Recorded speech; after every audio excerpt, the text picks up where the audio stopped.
Banshee is the most recent installment to ever go on FNAF FANGAME list, but it's not as easy as you might think. Banshee is a FNAF 6 remake that puts a whole new twist in the office gameplay. In order to do anything in this game, you have to type it out, literally. I typed play. I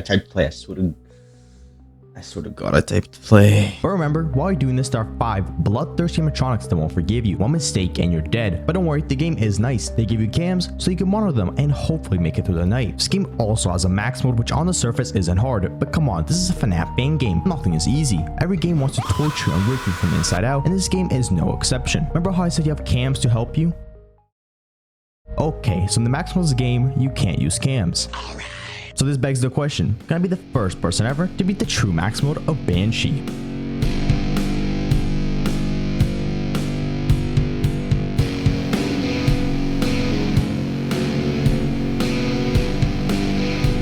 Oh my God. The way I'm going to structure this video is first explain what the max mode really is and how it works, and then how every animatronic functions and my strategy for the max mode. Let's begin.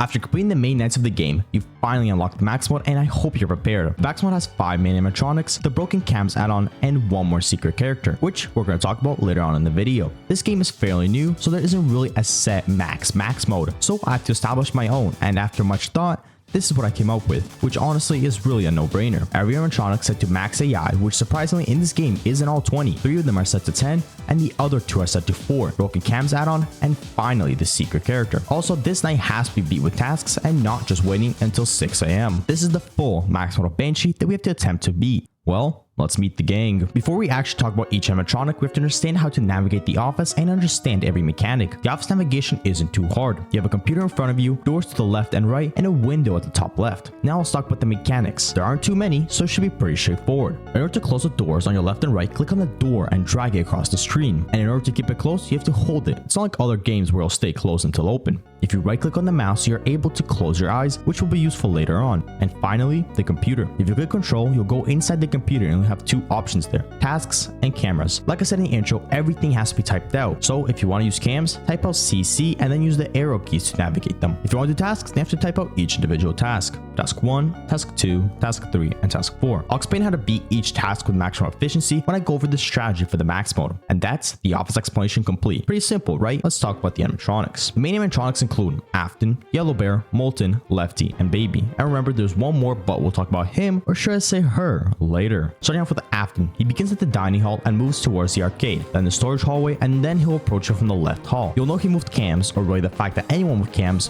when the cams reload. This does come in really handy during the max mode. When you know Afton's in your left hall, turn left and stare at him for about 4 seconds, or until he leaves. After he leaves, he'll retreat to the kitchen and repeat the same cycle. Moving on to Yellow Bear, or let's be honest, Golden Freddy. He doesn't move around cams and isn't as rare as the real Golden Freddy. He's actually pretty common. To know that Yellow Bear's in your office, look for a poster that says "It's me." The places where "It's me" can be are the puppet drawing, the binders, the warning poster, the drawing on the left, and the clown poster on the right. In order to get rid of Yellow Bear, just close your eyes for about 4 to 5 seconds and you're good. Next up is possibly one of the most annoying and hard to counter animatronics.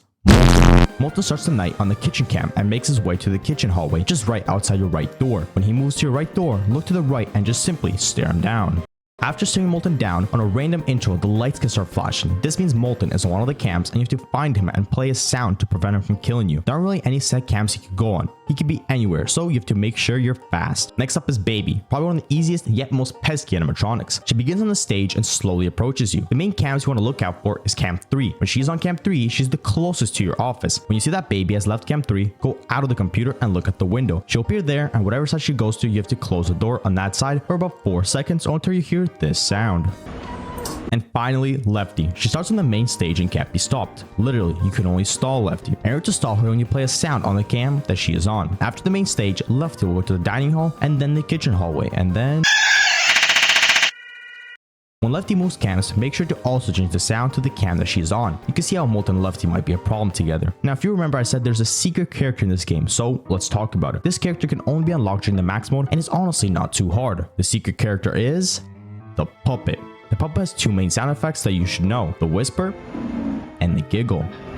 The The puppet isn't always active throughout the night. She's only active when the sound effects play. If you hear the whisper, that means the puppet is either on the left or the right, and in order to get rid of her, just close the door. If you hear a giggle, then you have to find her on cams, which shouldn't be too hard, and stare her down for 7 seconds. And there you have it. Every mechanic this game has is explained. We can finally move on to the max mode and talk about the strategies and some of the things that were changed, primarily the broken cams. There honestly isn't too much to talk about in the max mode. Max mode is hard, but the strategy you came up with is really solid and pretty easy to learn. Before I talk about my strategy, there are 2 changes that happen when you play the true max mode. The first being the broken cams, which we'll talk about in a second, and the second being the fact the lefty is missing. When you enable the puppet, lefty gets disabled. Not sure why, but he does, and there's nothing I can do about it. Trust me, I have tried. Okay. Oh shit. Can you see anything there? It's not even English. So you know This what is that not means? even a language. So when it looks like that, that means it can be read. So you tell me he coded it in this? Tell me he understands this? No, hold up. Oh my god. I know why this is like that. Gang, 3 million lines. Let's briefly talk about the broken cams and how to make it easier, I guess. The cams themselves have 2 symbols on them, the running man and a sound symbol. If you see a running man on one of the cams, that means an animatronic is on the cam. If a sound symbol is on a cam, that means the sound is currently being played on that cam. These symbols will be really important in the strategy for the true max mode. Let's finally break down the max mode and talk about my strategy. Since I'm going to beat the night using tasks and not waiting until 6 AM, I too really understand how they worked and how to complete them efficiently. Task 1 needs you to compare 2 reports and see if they match. If they match, type Y. And if they don't, type N. They do this perfectly 8 times, and if you mess up once, it resets your score to 0. The mistakes in these tasks are random, but there are some that show up more often than the others. The way I would scan the reports to see mistake is first look at the ship and then go down the list looking at the item last, since it's one of the ones that's least likely to be wrong. Moving on to task 2. This one's a bit less tricky, but just as punishing. In this task, you read over reports and decide if they should get archived or not. You have to do this 8 times to be successful. Now, the one thing you gotta remember when you're doing this is that you're Fazbear. If it has something to do with health, safety, or dead kids, it's a no-go. But if it has something to do with brand new opening of Freddy's, then it's a yes. So keep that in mind. I'll put all the yes and no's on screen right now, and you can pause to read if you want. They are pretty funny. Task 3 and 4 are not as hard. They are just time consuming. Task 3 wants you to put numbers in correctly, and task 4 wants you to put the arrows in correctly. So as long as you're paying attention during this part, you're good. Alright, now the actual strategy. This max mode isn't scripted like in Chuck E. Cheese or One Night at Froggers, but instead they sort of come in waves. So the way I'm going to break down my strategy is by breaking down each wave and what I did to survive. When the night starts, I would instantly switch to camp 4 and start task 1. I'll complete 3 matches and then the puppet will guarantee show up. Take care of the puppet and continue doing task 1. While doing the tasks,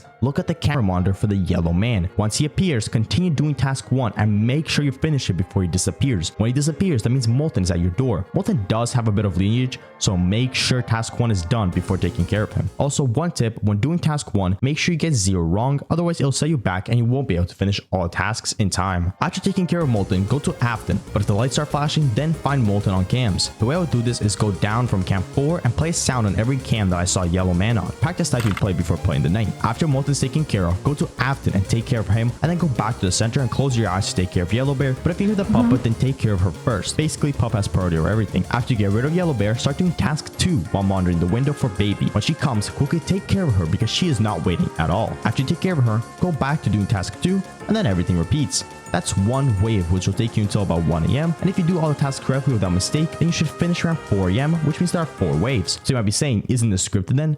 Well, no. You see, only the first wave followed this pattern correctly. The other waves fall apart, and animatronics either speed up or slow down. The end in this game is weird, but there are some strategies that are used to make the animatronics more predictable and make the night flow better. First, lineage. Every animatronic in this game has a different wait timer based on our research, and here's who you should be prioritizing first if they all have to come at once, which trust me, it will happen. Puppet, Molten, Baby, Afton, and Yellow Bear. If you follow the lineage chart, you should be good if they all have to come at once. Yellow Bear waited more than 45 seconds for you one time. Dying to him is a challenge in itself. Second, tasks. Make sure you have both task 1 and task 2 complete before 1 AM or exactly at 1 AM. Task 3 and 4 take a while to complete, and if you want to beat that using tasks, you're gonna have to be fast. Complete task 1 like I explained earlier, and at the end of wave 1, quickly complete task 2, which shouldn't be too hard. And finally, movement/placement. This one's the most important one. Like I said earlier, they attack in waves, so if Molten shows up, Afton is there as well, most likely. So when night starts, go to camp 4 and only stay on camp 4 unless you need to tend to Molten. Always check both sides when taking care of animatronics. For example, if you get rid of Molten on the right, check the left because Afton is most likely there, and vice versa. Same thing with the puppet and Yellow Bear.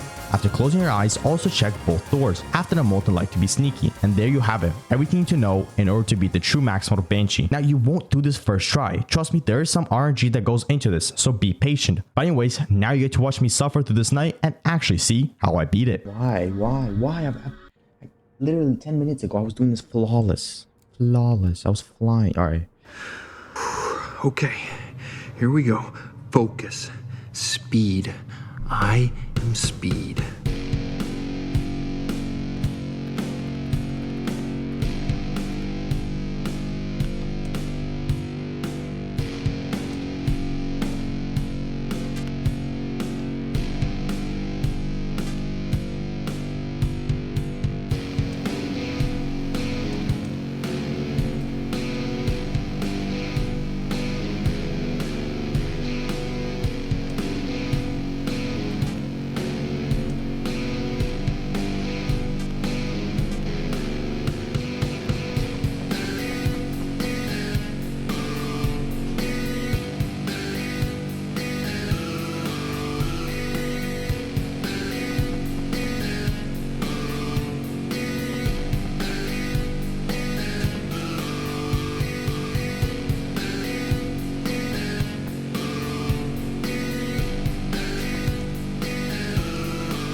Yay! Oh my god. Ladies and gentlemen, there you have it.